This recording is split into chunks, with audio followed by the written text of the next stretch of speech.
بسم الله والحمد لله والصلاة والسلام على رسول الله وعلى آله وصحبه ومن اتبع هداه. أما بعد، فهذا هو المجلس 22 من التعليق على إفادة الطلبة بشرح القواعد الأربعة بفضيلة الشيخ أبي عبد الأعلى حفظه الله. وكان هذا في ليلة الأحد 5 من شهر رجب بعام 46 بعد 400 والألف. نقرأ في الصفحة 70. قال ابن كثير رحمه الله: فالنصارى عليهم لعنة الله من جهلهم ليس لهم ضابط ولا لكفرهم حد، بل أقوالهم وضلالهم منتشر، فمنهم من يعتقده إلها، ومنهم من يعتقده شريكا، ومنهم من يعتقده ولدا، وهم طوائف كثيرة لهم آراء مختلفة وأقوال غير مؤتلفة.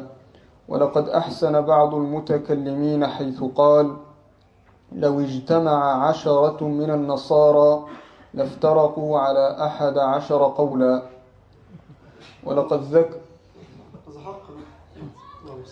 ولقد ذكر بعض علمائهم المشاهير، وهو سعيد بن بطرك الإسكندرية في حدود سنة 400 من الهجرة النبوية، أنهم اجتمعوا المجمع الكبير الذي عقدوا فيه الأمانة الكبيرة التي لهم، وإنما هي الخيانة الحقيرة الصغيرة، وذلك في أيام قسطنطين باني المدينة المشهورة، وأنهم اختلفوا عليه اختلافا لا ينضبط ولا ينحصر، فكانوا أزيد من 2000 أسقفا، فكانوا أحزابا كثيرة، كل 50 منهم على مقالة، 20 على مقالة، 100 على مقالة، 70 على مقالة، وأزيد من ذلك وأنقص.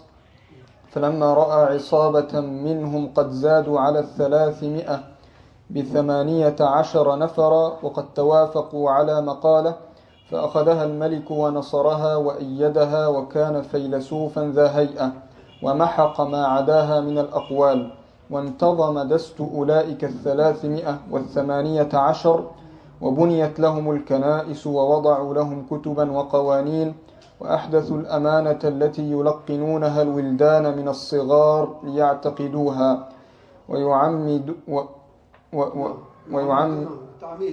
ويعمدونهم عليها، وأتباع هؤلاء هم الملكية.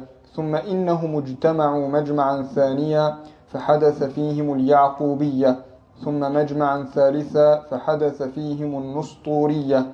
وكل هذه الفرق تثبت الأقانيم الثلاثة أنهم اجتمعوا مجمع. ابن كثير رحمه الله تعالى يشير هنا إلى ضلال النصارى وعظيم اختلافهم، وأنهم لما أرادوا وضع قواعد لدينهم الذي ابتدعوه، ليس الذي أتى به المسيح عليه السلام، بعد 300 سنة تقريبا من رفع المسيح عليه السلام، اجتمعوا هذا الاجتماع الذي يسمى أو اشتبه مجمع نيقيا. مجمع نيقيا الذي عقد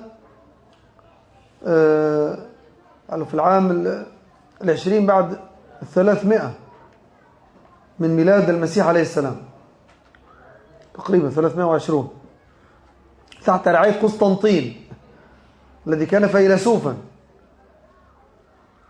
وكأن هؤلاء أرادوا أن يلبسوا لباس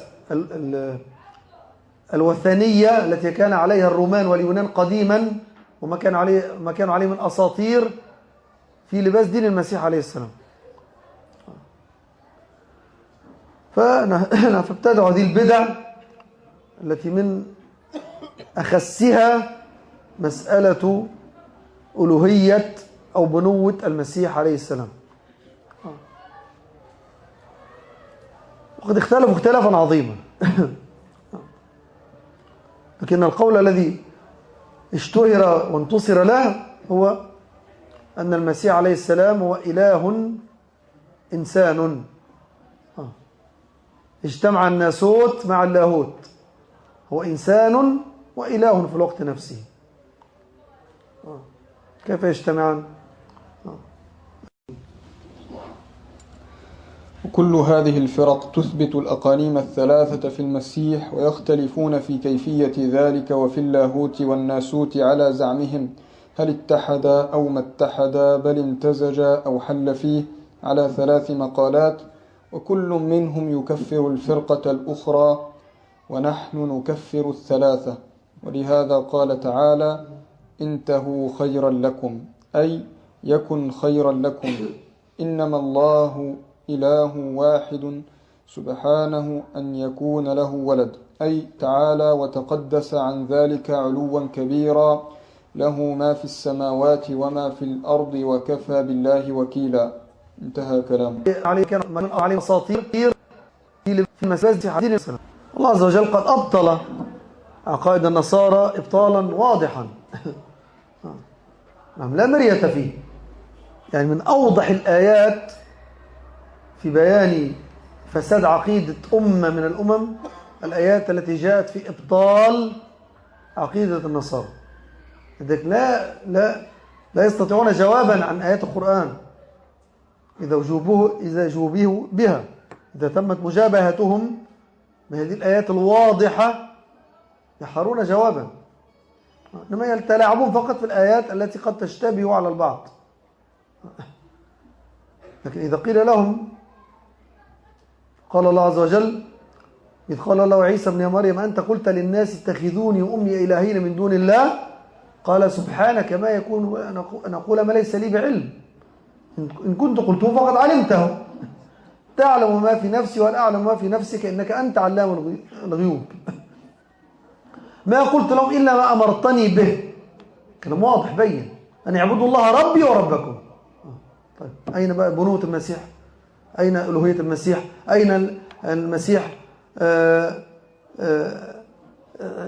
امتزج الناسوت باللاهوت والخرافات هذه التي لا علاقة لها بدين المسيح عليه السلام؟ أين الناسوت واللاهوت هنا؟ المسيح عليه السلام يتبرأ منهم براءة واضحة بهذه الآيات، ويأمرهم أمرا واضحا بتوحيد الله، ويجيب ربه. الله يسأله: هل أنت أمرت الناس أن يتخذوك إلها مع أمك مريم؟ فنفى المسيح عليه السلام هذه التهمة عنه.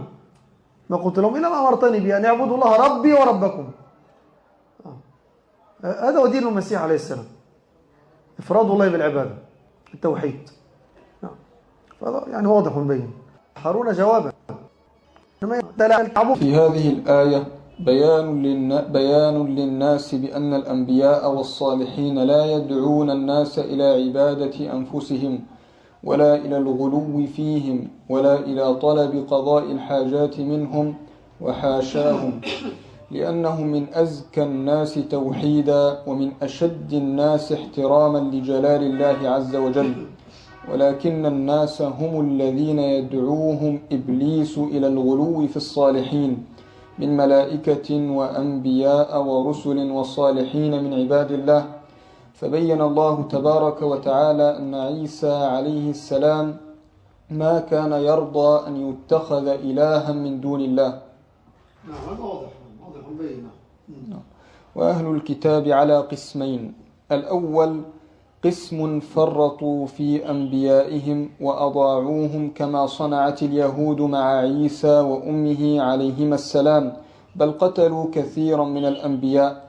ويشبههم من هذه الأمة النواصب، حيث ضيعوا أهل بيت النبي صلى الله عليه وسلم وشتموهم وسبوهم. الثاني قسم غلوا في أنبيائهم حتى رفعوهم مرتبة الألوهية كالنصارى. ويشبههم من هذه الأمة الروافض، حيث غلوا في أهل بيت النبي صلى الله عليه وسلم، لا سيما علي رضي الله عنه. طبعا يعني كل طوائف الشرك تشابهت قلوبهم وإن اختلفت معتقداتهم في الظاهر. لكن كلهم يجتمعون على الوثنية. إن كان الله عز وجل ميز اليهود والنصارى بأن سماهم أهل كتاب لأن لهم كتابا نعم نزل على الرسول، على رسولهم، نزل على موسى عليه السلام ثم على المسيح، فلهم أحكام خاصة نعم في الدنيا، لكنهم يشتركون مع بقية طوائف الوثنية في أصل الوثنية، في عبادة الأموات، في تقديس الأموات وتقديس الأشخاص. منقسم فرق الرفيع. وأهل السنة وسط يحبون آل البيت ويتولونهم ولا يرفعونهم فوق ما أنزلهم الله عز وجل. قال رحمه الله: ودليل الصالحين قوله تعالى: أولئك الذين يدعون يبتغون إلى ربهم الوسيلة أيهم أقرب ويرجون رحمته ويخافون عذابه. أخرج البخاري في صحيحه من حديث ابن مسعود رضي الله عنه في تأويل هذه الآية أنه قال: كان ناس من الإنس يعبدون ناسا من الجن فأسلم الجن وتمسك هؤلاء بدينهم فأنزل الله سبحانه هذه الآية. يعني هذا أمر عجيب سبحان الله. يعني الجن الذين كانوا يعبدون يعني صاروا آلهة عند هؤلاء، تركوا الكفر وأسلموا، وما زال هؤلاء المغفلون يعبدونهم. هذا كالذين يعبدون الأموات، يعبد ميتا لا يملك له شيئا، لا يسمع شيئا أصلا، وقد يكون هذا الميت في الجنة وقد يكون في النار. يعني هذا الذي يدعوه قد يكون منعما وقد يكون معذبا، يعني هو يريد من يدفع عنه إن كان معذبا، وإذ به يدعى ويطلب منه ما لا يقدر عليه في نفسه فضلا عن غيره. وهذه من الأعاجيب كما يقال. نعم. وفي قوله: أولئك الذين يدعون يبتغون إلى ربهم الوسيلة، ما معنى الوسيلة هنا؟ المعنى يطلبون عند الله الزلفى والقربة، فالوسيلة هي القربة. والمشركون كانوا يطلبون الوسيلة بالجن أو بالمعبودات التي كانوا يعبدونها من دون الله، ولكن المؤمنين يبتغون عند الله الوسيلة بالعمل الصالح الذي يقربهم من الله عز وجل، وكذلك يتوسلون إلى الله بأسمائه وصفاته عز وجل. قال الألباني رحمه الله: قوله تعالى: يا أيها الذين آمنوا اتقوا الله وابتغوا إليه الوسيلة وجاهدوا في سبيله لعلكم تفلحون. وقوله سبحانه: أولئك الذين يدعون يبتغون إلى ربهم الوسيلة أيهم أقرب ويرجون رحمته ويخافون عذابه إن عذاب ربك كان محذورا. فأما الآية الأولى فقد قال إمام المفسرين الحافظ ابن جرير رحمه الله في تفسيرها: يا أيها الذين صدقوا الله ورسوله فيما أخبرهم ووعد من الثواب وأوعد من العقاب اتقوا الله. يقول: أجيبوا الله فيما أمركم ونهاكم بالطاعة له في ذلك وابتغوا إليه الوسيلة.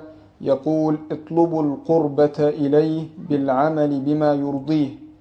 ونقل الحافظ ابن كثير عن ابن عباس رضي الله عنهما أن معنى الوسيلة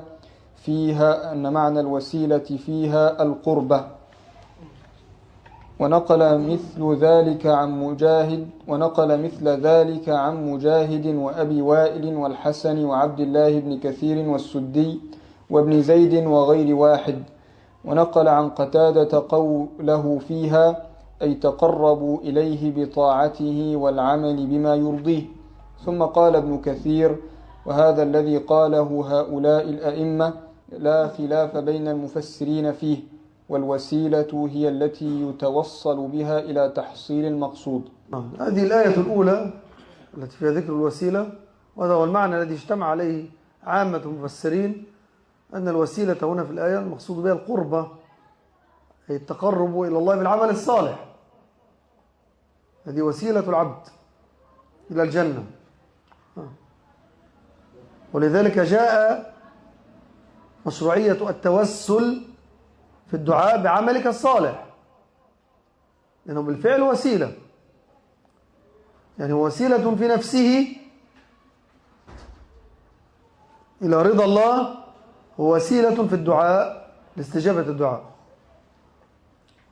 أن تتوسل إلى الله بعملك الصالح ولو كان قليلا، ولو تصدقت بشق تمرة ابتغاء وجه الله، لك أن تتوسل بهذا العمل ولو كان قليلا في عينيك. فالعبرة بقبول العمل ليس بحجم العمل. إنما يتقبل الله من المتقين. طيب أكمل. وأما الآية الثانية فقد بين الصحابي الجليل عبد الله بن مسعود رضي الله عنه مناسبة نزولها التي توضح معناها، فقال: نزلت في نفر من العرب كانوا يعبدون نفرا من الجن فأسلم الجنيون والإنس الذين كانوا يعبدونهم لا يشعرون. قال الحافظ ابن حجر رحمه الله: أي استمر الإنس الذين كانوا يعبدون الجن على عبادة الجن، والجن لا يرضون بذلك لكونهم أسلموا، وهم الذين صاروا يبتغون إلى ربهم الوسيلة، وهذا هو المعتمد في تفسير الآية. نعم، يعني بالنسبة للآية الثانية التي أشرنا إليها، أولئك الذين يدعون يبتغون إلى ربهم الوسيلة، الوسيلة هنا أيضا هي بالمعنى نفسه، لكن المقصود هنا يعني في تفسير الآية أن هؤلاء الإنس المغفلون الذين ظلوا يعبدون جنا كانوا شياطين، كانوا كفارا، وهم قد أسلموا، ويظنون أنهم بهذا يتقربون إلى الرب. وفي الوقت نفسه هؤلاء الجن الذين أسلموا هم الذين يتقربون إلى الله بعد ذلك بالعبادة. فانظروا إلى إيش؟ لهذا التغير.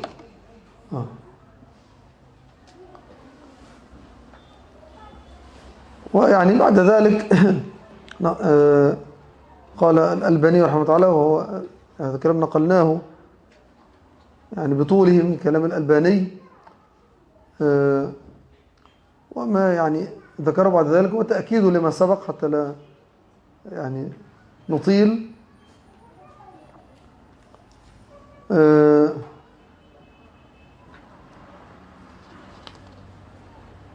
نعم، يعني نختم إن شاء الله كلام الشيخ زيد رحمه الله تعالى بعد ذلك في الصفحة 76.